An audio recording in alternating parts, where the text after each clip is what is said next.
If you feel like marketing is hard and copy is hard and just communicating the value of your services is hard, you might not have your unique selling point or your unique approach down, which is what we are going to uncover and unpack in this episode today.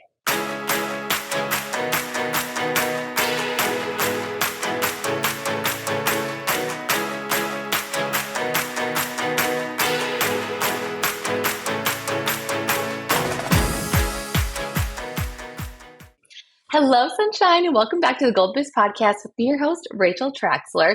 Today is a really awesome episode. I have with me Claire Hunt, and we are going to uncover what having and finding and identifying and marketing your unique selling point is, and again, how to verbalize it to potential clients, to current clients, to your audience, and then how to market it, how to leverage it to your advantage.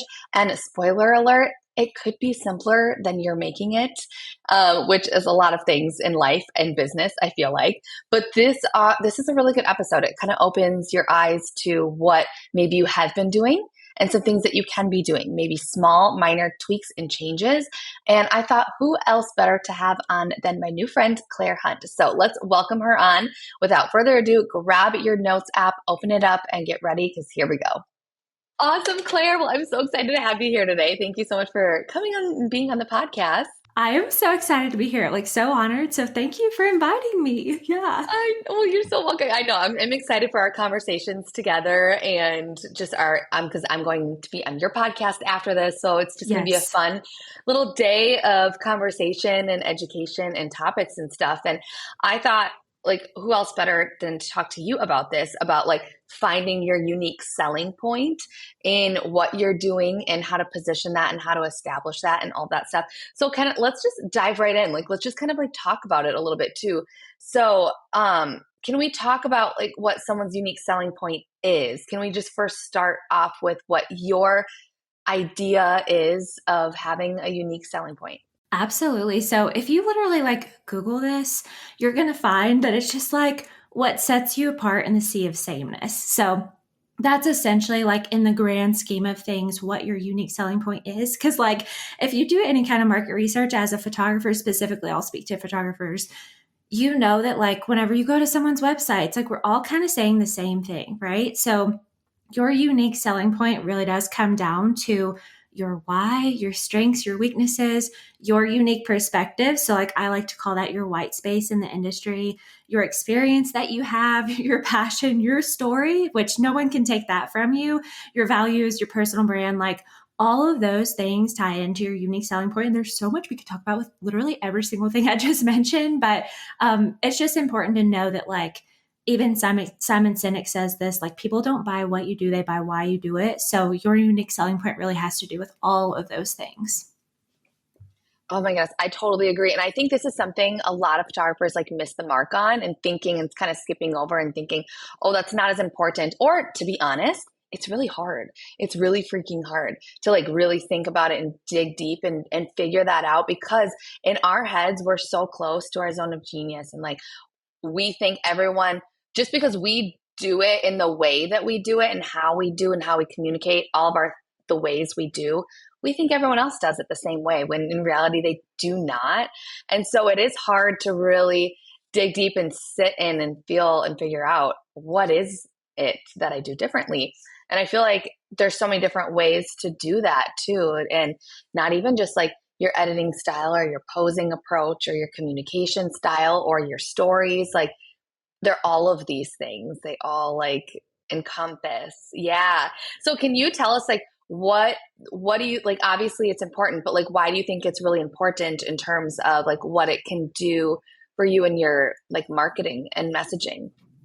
Yeah. So your unique selling point really does come down to how you will connect with your clients and how connected your clients feel to you. So you really do have to understand what is your dream client wanting and what do you feel you do well in your business and in your niche that could be different than other photographer down the street, right? But one of the biggest ways that I've found that is helpful for me to even just see what's my unique selling point. Because I find that through mentoring so many photographers, it's hard to know how do we stand out? Like, it's hard to look at yourself. Like you said, you're so close to your own zone of genius and be like, here's how I'm great. Because most of us are very like, we deal with imposter syndrome. We're very like, what's the word? Also, y'all, I'm pregnant. And so pregnancy brain is just going to be a thing It is it is throughout such this a episode. thing. It's a real thing. It's a real thing.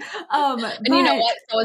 So is mom brain and it never really goes away. Sorry, it's but just it's all downhill from here. It's great. But yeah, we're killing usually it. like we're very like self-conscious about like speaking highly of ourselves, right? And so I think like looking at your reviews from past clients, like if you do have experience in your business, you have past reviews, it can be really helpful to just read those and see what someone is saying that sets you apart from others. Um, and even with like finding your why, like that's a great way to figure out like what's your unique selling point too. Because a lot of times what I've noticed is photographers will be like, I want to photograph like beautiful moments and memories that people remember for years to come. And I can guarantee you your why is so, so, so much deeper than that. And a lot of times it's going to encompass the things that I mentioned before, like your passion, what your story is, your values, your strengths in this business, and even just like your personality too. Like that's a huge thing. So all of that goes into like figuring out your unique selling point and like why it's important, because it really does come down to connection. Your clients are going to connect with you. You are your brand, you know? That is literally like my bread and butter right there. Just like client connection, client experience. I'm obsessed with that. I love that answer too. And I also want to like reiterate what you said too of like everyone says, I want to capture beautiful memories or like all those things. And like spoiler alert, that's like so surface level of what we do that again, spoiler alert, that is not going to book you clients. It's not like that's not that someone's not going to read that and be like, oh, I want her. That right there is why I want her. She's my girl. Like she is our photographer. That's not going to do it. And it's digging deep, like you said, Claire. It's figuring out all of those things and being like bold enough, I think, to even like talk about it and like confident enough too to stand firm in this is why I'm different and all of that stuff. So I love that. And it seems like all of those things, right? So how can someone listening be like, okay, I want to do this. I'm probably not doing the best job I can at it. Words are hard. Figuring out our brand is hard. Talking about yourself is hard. All of these things may not come natural. So how can someone just begin to figure out what that is, what like their unique selling point is for them? How can someone take just a first step and figure out how to figure that out for themselves? Yeah. So your reviews, number one, I would say look at those. Number two, you could even ask people like in your life, like, what do you see like that are unique perspectives or even just like unique qualities about myself or values like strengths that I have? Like, because a lot of times it's even hard to know like what are your strengths and weaknesses. So someone who's really close to you can help you determine those things. And then even just like your experience too, like that's a third thing I would say, because like, let me give an example. I have been in Colorado for 3 years now, and I like definitely fell into the adventure elopement kind of vibe. Like, and here's the thing, you guys, you're going to pivot in your business so many times. So, like, just have grace for yourself in that. But I started with the adventure elopements here in Colorado, and I thought I loved it. And I quickly realized that, like, I was just following someone else's version of their own success of like what they believe elopements should be. And so, in my experience of like doing these adventure elopements and realizing, like, hey, I'm not actually enjoying this, like hiking with couples, things like that, I realized too that the kind of couple I want to work with, that it was like they want an easy access location. They don't want to do the biggest hike of their life. It's not even about throwing tradition to the wind. So, figuring out through your own experience, like these are the things I even enjoy. And like, I'm not going to fit the mold of most Colorado adventure elopement photographers. I more so fall into the like, let's pick an easy access spot that is freaking beautiful. That's going to have beautiful mountainous like backdrop that you really do want, but also you're going to still look great. You're not going to have to wear hiking shoes. Like that is my vibe. And so I want to attract people who feel that same way. Like maybe they enjoy hiking in their personal life, but this isn't about going on the biggest adventure of a lifetime on their elopement day. So like thinking of your own experience, the things you enjoy like that, that's really going to help you to again like stand out in that sea of sameness that so many people find themselves in. And you're so much more unique than that. Like you have such a more unique perspective than just like falling into that same kind of like trend, if you will. Yeah, we're so much alike, Claire. I love that because I'm the same way of like, I want to do like the event. I love the adventure, the elopements and stuff, but easy access. Like, let's Yes, not go girl. hike 10 miles. Let's like Yeah. find convenient spots that look like it. Like that's also like my cup of tea as well and what my clients love. So I love that. And I think it's so important to note what you said. And I love this. And this is true. It rings true for me as well because I feel like I didn't really figure out my brand and what set me apart. Like I didn't really realize my own personality and my own self. I actually got it from other people. Like I got it from my friends and my family, or something that really stuck. Like at my own wedding, one of my maid of honors was giving a speech, and I'm like, what she said really stuck with me, and it's really encompassed like who I am, like as a brand and who I am. So it's like you really do get your inspiration from your past clients, the people closest in your life, your friends and family. So I love that because honestly, that is such an easy step for people to take. I love that you gave that step because you can do that today. You can pull inspiration and it's going to be easier too, so that you don't feel like you have to really just think about yourself and talk about yourself too. You're really just pulling verbatim of what other people are think about you. That's so cool. Um, yeah. And so then once people, you get this, right? So you're getting that inspiration. Maybe you're getting excited because you're figuring out some pieces that you're like, okay, this is my unique position and this is my unique approach and all of these things. Now, how can you like use it to your advantage to now make your clients aware of it and make your brand aware? Like, how can you infuse it into your brand to then start communicating it? What do you think are some Yes. ways that way people can do? Oh my gosh, I love this question. And there's so many ways because business, Yeah. like you guys know, if you've been in this for any time at all, listening to Rachel's podcast, any podcast, you're like, there's so much that goes into being a business owner. But I would say like really just, and this is like a kind of vague answer, but also like I mean it, like infuse your unique selling point in everything that you do, like literally every single thing that you do. That even includes like thinking about the strategy behind the portfolio that you're sharing on your website and your marketing, and even like how you position your captions and what you're sharing in your captions. Like, this is where that white space in the industry comes into play, where it's like, if everyone is doing one thing, like, how can you share a little bit of a different perspective that's true to who you are and true to your brand, obviously, but like, that's one thing. Like, your marketing is so important with that. And even just like your website, your blogs that you create, like you want it to be very clear exactly what your unique selling point is and all of that. And that really does come down to doing the pre-work and then infusing it in everything.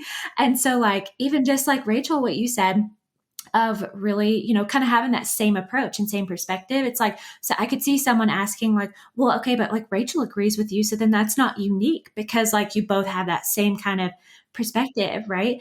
But like what I would say to that is that then this is where like your personal brand comes into play, because you are you, my friend. Like, you are your brand and nobody can be a replica of you. Like, that's why it's so important to like even infuse your personality and just that personal branding piece into all that you're doing, because that's what really creates that connection beyond just like your business unique selling point. Yeah, 100%. And I'm so glad that you mentioned that too, because that's like a good thing. Like you're going to find people that you agree with on certain, like you have similar views on certain things, but there's a ton of other things that you do differently and that you maybe don't agree on, or don't do things the same exact way. And that's awesome.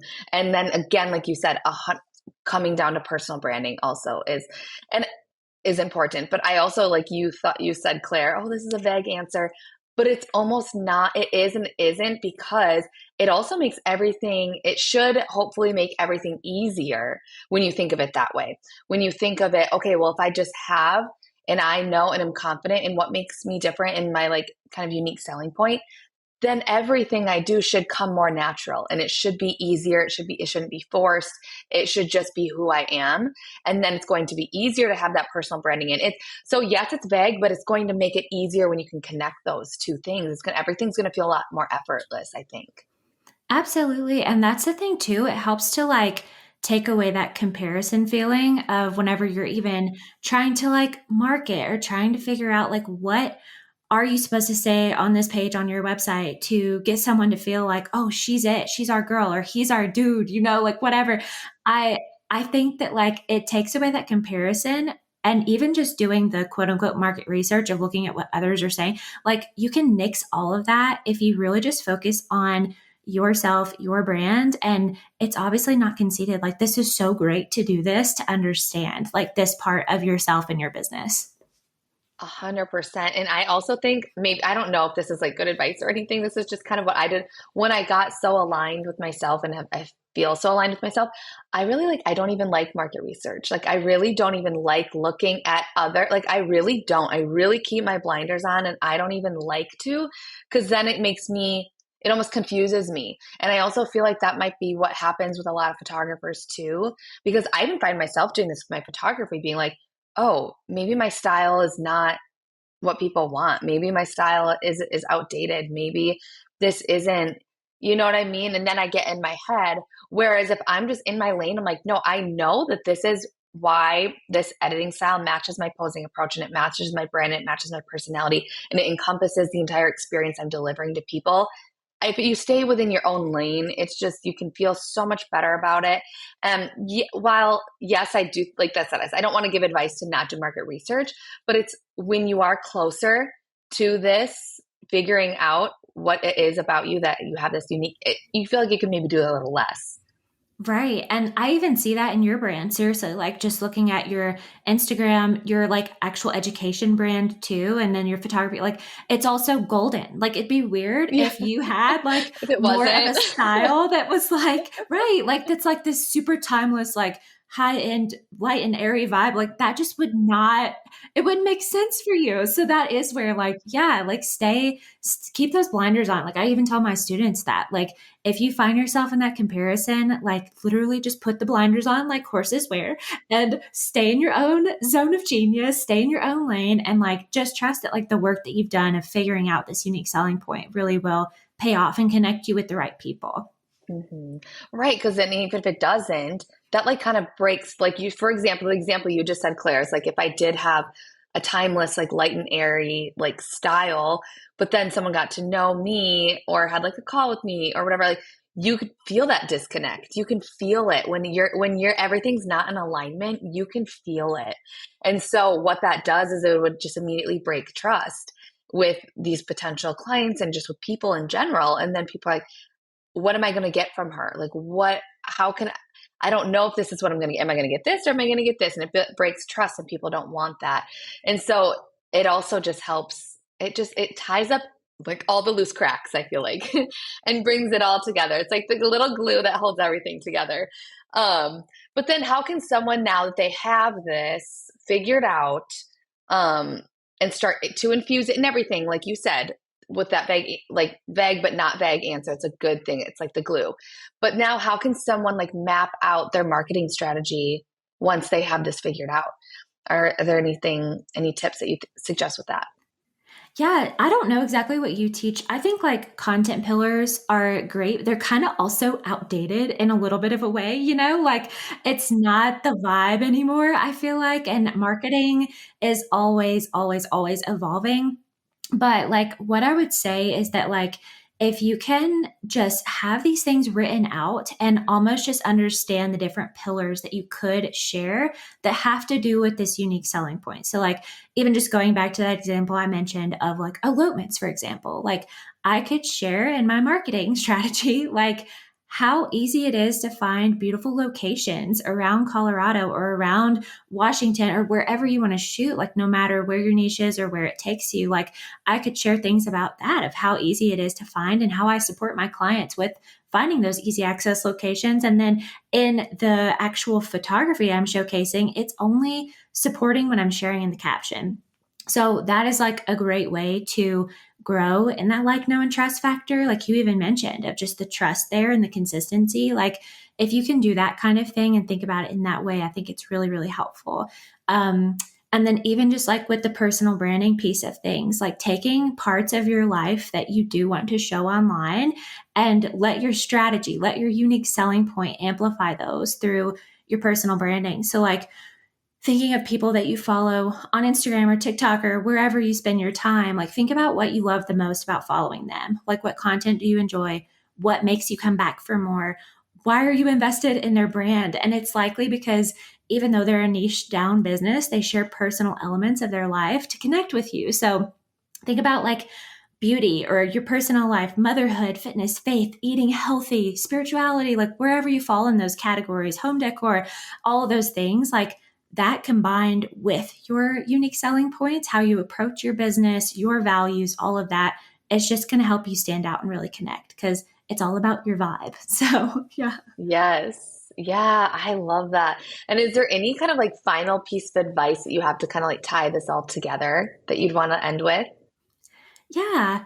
I mean, really, like, don't make it harder than it needs to be. Like, I think that this is something you can get so caught up in the weeds about because it feels like this big, overarching, overwhelming, oh my gosh, I have to figure out my unique selling point. And it really does come down to just like be yourself, friend. Like you're enough. And there are so many things that people would love to know about you. And that doesn't mean you have to share your diary. It doesn't mean you have to do any of those kinds of things or even try to make yourself seem better than you actually are. Like, just be you. Just be you. That's what I would say. And do the work, figure out these things, write it down as best as you can, and then run with it. Like, you can always pivot, you can always evolve. Yes, that is such a good way to like a non-intimidating way to just approach this. And I love that. And I think that that's a really good piece of advice for people to just walk away, like almost like you can like relax your shoulders. Like, okay, it can be that simple, it can be that easy, and it can be fun while doing it. And it's going to feel more effortless because it doesn't require energy because you are just who you are. And so I think that that's a beautiful, beautiful way to put it and think about it. So thank you for that. And then I always love to end by asking the question of just like, what's bringing you joy right now? Oh, I love this. Honestly, so Rachel and I talked a little bit before we hit record, and I'm 34 weeks pregnant right now. I think I shared that. But nesting has been bringing me so much joy because I'm at the point where I cannot breathe, you guys. And so, probably in this episode, you're like, dang, she's breathy. Like, is she okay? No, I'm fine. But nesting has been so, so much fun. Like, just getting ready for baby boy. And this is my first kiddo. So, like, that's just been a lot of fun. Like we've been nesting all the parts of our houses, like even things that you like couldn't think of, like utensil drawers. I'm like, how does this have anything to do with welcoming a baby? But it's fine. So that's honestly just been so much fun. Honestly, it is nesting is fun and it brings this whole level of like, oh, I didn't realize how unorganized my life was until I realized that everything needs to be organized and clean. It's like things you don't normally care about. Nesting is a real thing. It brings you joy. It really does. So I'm hoping you can get all the nesting done before our baby boy gets here. And I appreciate you so much for coming on, being 9 months pregnant too. I know that that's a lot of breath and air. I know that how that feels. So I really appreciate you. You're awesome. Why don't you tell everybody where we can find you? Yes, of course. So I'm on Instagram. Obviously, I'm at It's Claire Hunt. I love Instagram. Honestly, it's like one of my favorite platforms. So definitely find me there, connect with me. I also have a podcast. I'm gonna have Rachel on my podcast, and it's called All Angles Photography Podcast. So definitely come check out my podcast too. And then on my website, it's education.clairehunt.co. I have like free email templates, multiple items on the shop for photographers, mentoring programs, all the things. So like would love to connect with you if you feel connected with me. So yeah. Yes, that's awesome. We'll make sure to link all those things below. But thank you so much, Claire. This was so much fun. Yeah, thank you, Rachel. This is awesome. And there you have it. I really hope that this episode was insightful for you and just brought a new spark of energy and motivation, as I know it did for me. And if you loved this episode, make sure to screenshot it and share it to your stories and tag me at Rachel Traxler so that I can see which episodes you're loving the most and then also share the love in return. But thank you so much for listening to today's episode. I appreciate you so, so much. And as always, keep shining, and we'll see you next time.